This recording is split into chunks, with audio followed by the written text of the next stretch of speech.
Today, we're diving into 3 unbelievable cases of people who were found in the most bizarre places. These stories are so strange that they will leave you speechless, especially if you're a fan of true crime mysteries and real-life tales. Don't forget to like and subscribe before we start. Let's get into it. Our first story is about a man named Sundelay, also known as Sabila. Sundelay, a construction worker from Durban, South Africa, had a very painful experience on May 10, 2019, when he injured his right leg. Like anyone else in pain, he headed to the Mahatma Gandhi Memorial Hospital for treatment. After what felt like an endless wait, he finally got an X-ray, revealing a broken femur. The hospital staff told him he'd need to stay overnight for further treatment and would be transferred to another hospital for a specialist. However, when it was time for his transfer, Sundelay was nowhere to be found. The hospital staff searched everywhere, but he had vanished. This was puzzling, especially since he had a broken leg and couldn't have gone far. The police were alerted, and a missing persons case was opened. Despite extensive searches, no one could find any trace of him. Days passed, and the hospital staff noticed a terrible smell. On May 24, just 10 days after his admission, they traced the odor to a storeroom. To their horror, they discovered Sundelay's decomposing body hidden in the ceiling. How could a healthy 53-year-old man end up dead in a hospital ceiling? The hospital had tight security, making his disappearance even more mysterious. There were many theories, but none made sense. To this day, the circumstances of his death remain unsolved. The second case is about Brian Egg, a long-time resident of San Francisco. Brian lived in the South of Market neighborhood and was known for his community spirit, often cleaning up the area. In late May or early June of 2018, Brian was last seen by his neighbors picking up trash. After that, he seemed to disappear. Brian's brother, Devon, tried to contact him, but only got an answering machine, which was unusual because Brian never used one. When Devon Egg tried calling his brother Brian, he got a strange response. The voice on the answering machine wasn't Brian's, and Devon was sure he had the right number. When he called again, a man named Nate answered, claiming Brian was out walking his dog. Despite finding this odd, Devon waited for Brian to call back, but that call never came. By late July 2018, Brian's neighbors began to worry. Brian was well known in the South of Market, Soma, neighborhood, and his absence was noticed. Concerned neighbors reported him missing to the police, but each time officers visited, they found no one home. The police assumed Brian might have left town, but his neighbors thought otherwise. One neighbor, Scott, took to social media to raise awareness, and soon many people voiced their concern. Neighbors decided to keep an eye on Brian's house. They noticed 2 unfamiliar men frequently entering and leaving the house, raising suspicions. The police, despite several calls, were not very responsive initially. Finally, on August 4, police visited again but found nothing. However, the neighbors observed something strange: soap suds and the smell of bleach coming from the house. The men inside were even seen painting over parts of the exterior, which seemed suspicious.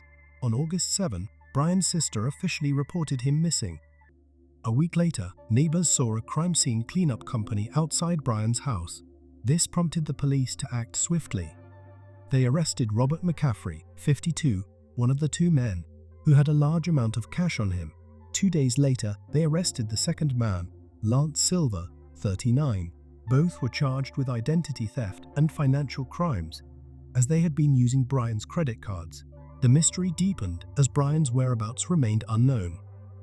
On August 17, police made a grim discovery in a storage room under the staircase in Brian's home.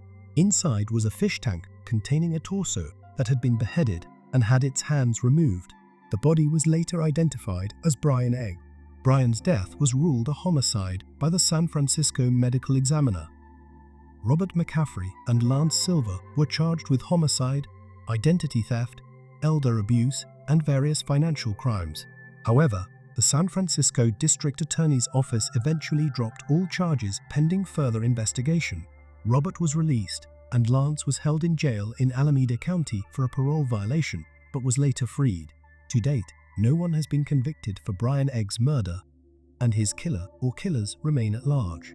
The next case shifts to the Netherlands. In October 2020, a small village in the Netherlands called Rijnsburg became the focus of a curious story. A young man, described as thin and unable to make eye contact, visited a local cafe named Die Kastlein. His behavior was unusual. He ordered 5 beers and drank them all quickly, which caught the attention of the cafe staff. They found it odd because it's not common for someone to drink that much in such a short time, especially in a quiet village cafe. The next day, the young man returned to the cafe. He was still acting in a way that made the staff curious, so they decided to talk to him. As they chatted, the young man began to open up. He revealed something shocking. He had not been outside his home for 9 years.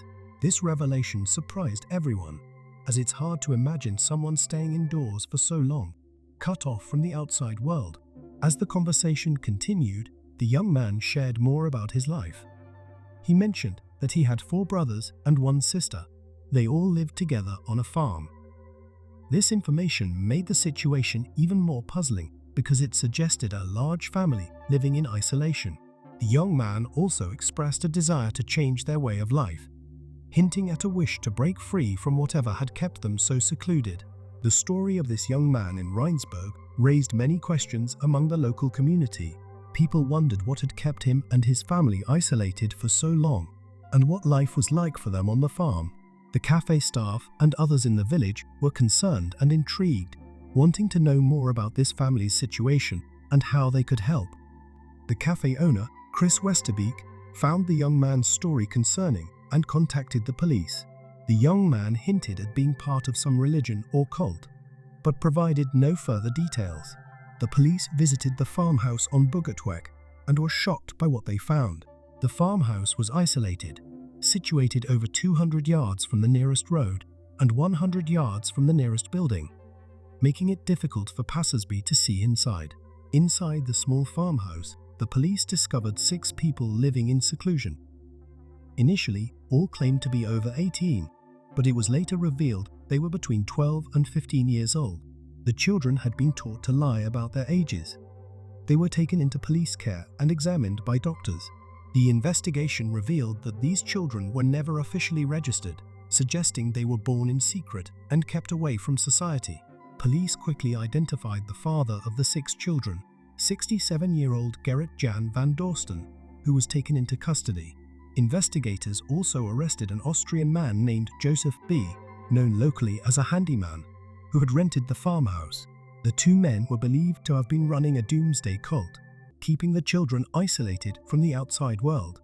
The BBC reported that Gerrit Jan allegedly mistreated the children over the years, though none of them filed formal complaints. Further investigation revealed that Gerrit Jan had 3 older daughters who had left the home before the family withdrew from society.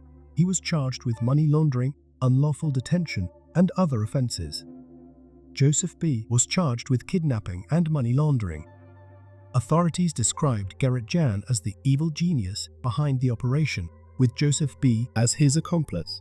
During the trial, it was revealed that the children were allegedly subjected to severe mistreatment, including being forced to pray for weeks and sometimes only given water to drink.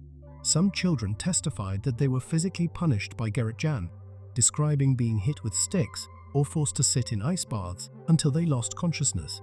These punishments were reportedly to drive out bad spirits or when Gerrit Jan believed the children were unclean. Investigators found evidence supporting these claims, including entries in Gerrit Jan's diary. The investigation into the family's isolation and alleged abuse is ongoing. Gerrit Jan and Joseph remain in custody, while the authorities continue to uncover the full extent of what happened at the farm over the past 9 years. Meanwhile, John and the other children are gradually adjusting to life outside the farmhouse. These cases remind us that unsettling stories can sometimes be hidden in plain sight, even in seemingly ordinary places.